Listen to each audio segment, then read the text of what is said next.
Salut à tous. Bon, on se retrouve là sur la première vidéo. C'est la suite, hein. J'ai fait à la suite parce que sinon je vais oublier, je vais perdre le fil. Et puis là j'ai un peu de temps devant moi avant que le ciel me tombe sur la tête. Le ciel est un peu couvert, il y a de l'orage qui va bientôt tomber. Et j'espère que la batterie va tenir jusqu'à la fin de cette vidéo.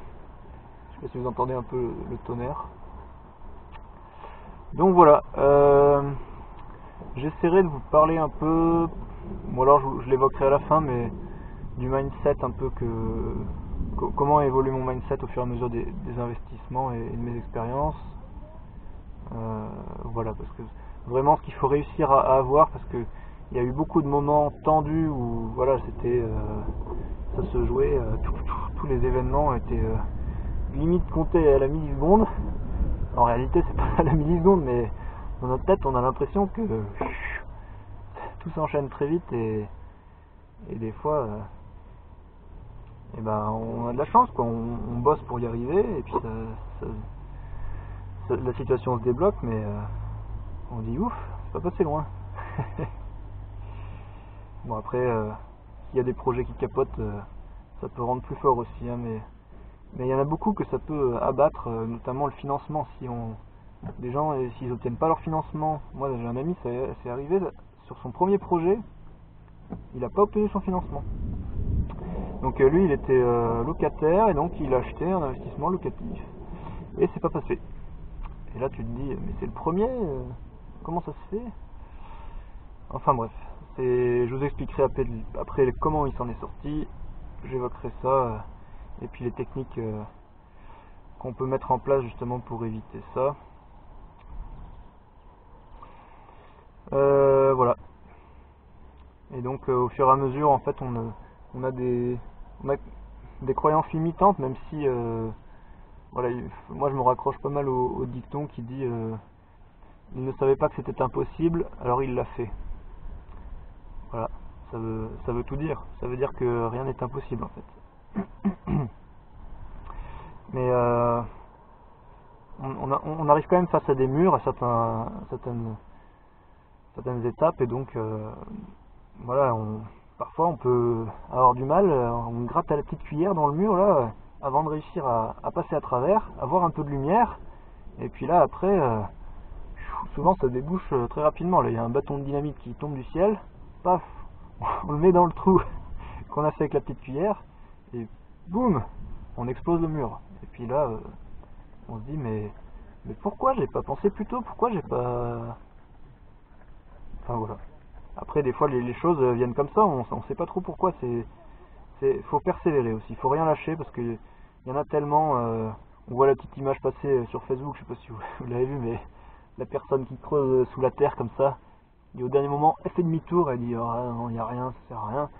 Et puis l'autre il continue, et en gros il s'était arrêté à 20 cm d'une mine de diamants juste derrière lui. Il faut persévérer, il faut rien lâcher. Si par exemple le banquier vous dit non, il faut trouver des solutions. Premier banquier vous dit non, vous lui dites ok, qu'est-ce qui va pas dans mon dossier, qu'est-ce que je peux améliorer, c'est quoi vos conseils? Hop, vous prenez note de ce qu'il vous dit, vous améliorez, vous allez voir une autre banque. Hop, elle vous redit non, qu'est-ce qui va pas, qu'est-ce qu'il vous faut? Il me faut ça, ça, ça, ça. Et puis il faudrait ça, sinon à mon avis ça va pas passer.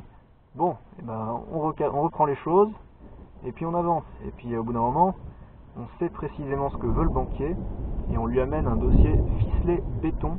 Et là, le banquier il dit j'ai jamais vu un dossier comme ça. Bravo monsieur. Mais on va pas vous prêter parce que j'ai trop de boulot, j'ai pas envie de m'occuper de votre dossier. Il est trop compliqué votre dossier. C'est ça aussi, quand on avance avec les investissements aussi, au bout d'un moment, on a un dossier qui est de plus en plus compliqué. Donc c'est là que des fois il faut se dire je sais moi-même maîtriser le risque, je prends le risque sur moi. Est-ce que je peux pas simplifier mon dossier en oubliant de parler de certaines choses pour que pour le banquier ce soit beaucoup plus simple et que j'ai pas un refus automatiquement, voilà, pour une raison X ou Y, des fois totalement aberrante. Des fois vous aurez même pas de raison, ce sera, enfin, Les raisons auront ni queue ni tête, c'est simplement parce que, comme je vous dis, ils n'ont pas eu envie de s'occuper de votre dossier, hein. C'est tellement ça. Donc voilà, là on est ici pour parler de mon premier investissement. Bon, alors en fait, comme je vous l'ai dit dans la précédente vidéo, j'étais en colocation chez une dame. Donc il y avait 3 chambres et c'était pas mal, hein. Il y avait des chambres avec salle de bain privée, des grandes chambres qui faisaient 15 mètres carrés, donc c'était assez optimisé. Donc après le loyer était de 350 €, charges comprises, mais l'endroit était très mal desservi par les transports en commun, donc du coup c'est pour ça qu'elle n'arrivait pas forcément à bien louer, donc elle avait un loyer très très raisonnable. Donc moi je me suis mis en quête, donc j'ai calculé ma règle des 33%, combien je pouvais acheter. Au maximum j'étais à 150 000 € je crois. Donc j'ai commencé à prospecter, j'ai défini précisément ce que je voulais. Donc je voulais un appartement T4, donc 3 chambres. Je voulais occuper une chambre, et dans les 2 autres chambres, je voulais créer une salle de bain privative pour faire du Airbnb dans chaque chambre. Voilà l'idée. Et donc d'après mes calculs, voilà, ça me remboursait tout, c'était royal, j'étais le roi du pétrole. Donc j'avais calculé voilà maximum 150, et j'avais pas forcément bien calculé mon prix d'achat maximum. Je me souviens qu'à l'époque encore, voilà, j'avais eu un peu de chance, on va dire. Ensuite, quand j'ai refait mes calculs après avoir fini l'opération, je me suis dit ah oui, bah je m'en sors pas si mal, mais au début j'avais pas mal de doutes, et on a des peurs au début, hein. Il faut les surmonter, faut avancer. Sinon on fait rien. Vaut mieux avoir des remords que des regrets. Donc du coup je me suis mis à rechercher ces appartements, donc c'était important la distribution et arrivée évacuation d'eau justement pour créer ces salles de bain. Puis au niveau budget aussi j'étais quand même limité, donc sur Annecy un 80 mètres carrés en T4 on est dans les 200 000 €, donc vous voyez déjà ça fait 25% de remise si je veux acheter à mon prix, donc c'est pas toujours facile à trouver. Je m'étais pas posé la question avec ou sans travaux, non. Mais d'autant que sur Annecy, je pense que la majorité des grandes villes, les biens avec travaux, on les voit très très très rarement sur le bon coin. Ou alors c'est que c'est un vendeur qui est pas pressé et qui va vendre beaucoup trop cher, et du coup le bien va rester des mois et des mois sur le bon coin. En général les biens avec travaux, c'est tout de suite en direct par le bouche à oreille. Voilà, souvent par les agents qui appellent directement leurs contacts. Donc du coup j'ai défini, j'ai ciblé précisément l'endroit où je voulais acheter, j'ai défini le budget précis auquel je voulais acheter, j'ai défini ma recherche. Donc en fait donc je me suis dit c'est 145 000 mon prix maxi, et donc je me suis dit je peux visiter des biens j'étais monté jusqu'à 180 000 je crois. Je me suis dit jusqu'à 180 000, même un bien en état correct à rafraîchir, ça peut se négocier suivant la situation, et c'est tout à fait le cas, hein. Il n'y a pas de règle, même un bien neuf, enfin voilà, après c'est quand même très rare, mais un bien neuf peut se négocier 20%. Enfin il n'y a pas de règle, vraiment, en termes de négociation ça dépend de la situation du vendeur principalement. Donc du coup j'ai défini précisément ça, je me suis fait un petit tableau Excel, j'ai mis toutes les annonces, et j'ai demandé aux gens au préalable les charges de copro, la taxe foncière, voilà, j'avais un ratio de prix au mètre carré, et puis voilà, comment étaient disposées les chambres, s'il y avait des points d'eau à proximité, les murs porteurs. Voilà, après j'avais regardé la proximité également des transports en commun, s'il y avait des commerces également à proximité, ça c'est important. Pour le stationnement, que ce soit pas trop galère à se stationner sur le côté, parce que si je veux accueillir des clients Airbnb, il faut qu'ils payent le parking, c'est forcément moins agréable pour eux. Et donc du coup, j'avais un boulot très prenant. Donc j'ai tout regroupé ça un samedi, je crois. J'ai envoyé des mails, je fonctionnais beaucoup par mail parce que si le patron nous voyait au téléphone, mais il vrillait. Le boulot, c'est le boulot. Ici, on est sur le boulot. Les affaires personnelles, je veux pas entendre parler. Donc on était dans un open space, donc le patron était à quelques mètres de moi. Et si t'as ton téléphone qui sonne pour une recherche d'appartement, voilà. Il dit bon, les 10 minutes que t'as pris au téléphone, tu les prends ce soir, hein? Tu fais bien tes heures. J'étais à l'œil. C'était un peu comme ça. Ouais. Et donc du coup, j'ai envoyé des mails. J'ai eu les réponses dans la semaine, j'ai passé quelques coups de fil entre midi et 2 et le soir avec des agents. Et j'ai groupé 8 visites le samedi. Donc j'ai fait 8 visites d'affilée. Donc j'avais mon vélo, mon appareil photo, ma fiche de visite de bien, tac, les questions à poser à l'agent, voilà, il y a plein de choses à préparer. Et puis j'y suis allé, j'ai fait mes visites. Et parmi ces visites, il y avait un bien, c'était le moins cher déjà. Il était à 165 000 €, alors que les autres étaient à 170, 175, voire 180. Il était vraiment en état correct.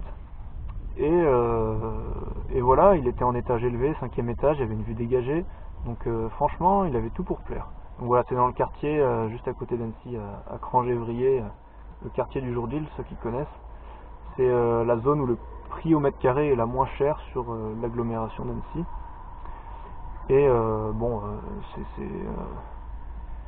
c'est un truc que je comprends toujours pas d'ailleurs, c'est en fait moi j'ai mes voisins du dessus, ils ont acheté leur maison à la construction.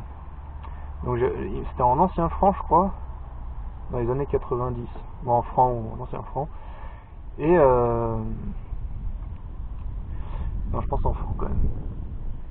Et donc du coup, ils m'ont donné le prix, j'ai fait la conversion en euros et j'ai dit bah purée, aujourd'hui, donc ça fait 30 ans, bientôt 40 ans que... Non, peut-être 30 ans, là, voilà. 30 ans que c'est sur le marché. Et le bien, il vaut pas plus aujourd'hui, il vaut même moins que le prix que vous l'avez acheté, quoi. Bon, après, c'est vrai que quand les biens sont neufs, les promoteurs, ils prennent une grosse marge. Donc, des fois, même 30 ans après, on s'y retrouve pas. S'il faut vendre, on vend à perte. Donc ça, c'est aussi à prendre note. Hein. Faites attention aux promotions immobilières. Voilà. Surtout l'emplacement qui compte. Même si vous payez le bien trop cher, s'il est dans un emplacement premium, vous êtes à peu près sûr de retrouver vos billets. Donc j'ai fait une offre sur ce bien. Je vais accélérer un peu sinon on va pas le temps de finir. Donc j'ai fait une offre sur ce bien le soir même je crois, ou le lendemain soir. Je suis passé à l'agence. Donc j'avais préparé mon offre d'achat. Et donc là, ils n'ont pas accepté de prendre mon offre d'achat. Et il a fallu que je signe leur papier. Donc déjà c'est une des erreurs dont je vous parlerai plus tard qu'il faut absolument éviter. Et donc j'ai fait une offre à 142 500. Voilà, donc il était très surpris. Ah, ça fait vraiment pas beaucoup. Bon, on va voir. Et puis le lendemain, il revient. Puis il dit bon, alors j'ai eu 3 offres. Donc ça c'est l'astuce des 3 offres pour ceux qui connaissent pas. Donc maintenant je sais que c'était du bluff. Mais voilà, j'en veux pas à l'agent. Il a bien fait son boulot. Il m'a permis d'acheter une bonne affaire. Donc il m'a dit voilà. Et ils m'ont demandé lors de l'entretien, c'est quoi votre prix maxi? Et j'ai dit 150 000. Ça aussi, grosse erreur, le dites jamais. Ça va se retourner contre vous. Après, juste après avoir dit ça, j'ai dit, mais dans mon idée, c'était quand même plus 145 000. Et là l'agent a pris note. Et donc du coup, il revient vers moi, il dit, bon, il y a eu 3 personnes, et donc il y a un monsieur, il a proposé 145 000. Donc, qu'est-ce que vous faites? Et donc moi j'ai dit, bon, bah d'accord, mais parmi les profils, si toutefois je m'alignais à cette offre, comment serait pris en compte ma candidature, quoi. Et donc il a parlé pendant 10 minutes. Il était super convaincant, mais en gros pour me dire que c'était moi le favori. Donc à la fin de la discussion, j'ai dit bon bah ok, je m'aligne. Donc j'ai signé l'offre et le lendemain c'était accepté. Et donc voilà le premier achat. Et donc je vous parlerai, je vais faire en 2 parties hein, parce que c'est trop long. Je pars un peu en cacahuète, il y a beaucoup de choses à dire. Donc dans le prochaine vidéo, je vous parlerai plus voilà, du mode de location jusqu'à aujourd'hui. Et puis voilà. Allez, ça va couper. On se retrouve dans la prochaine. Ciao.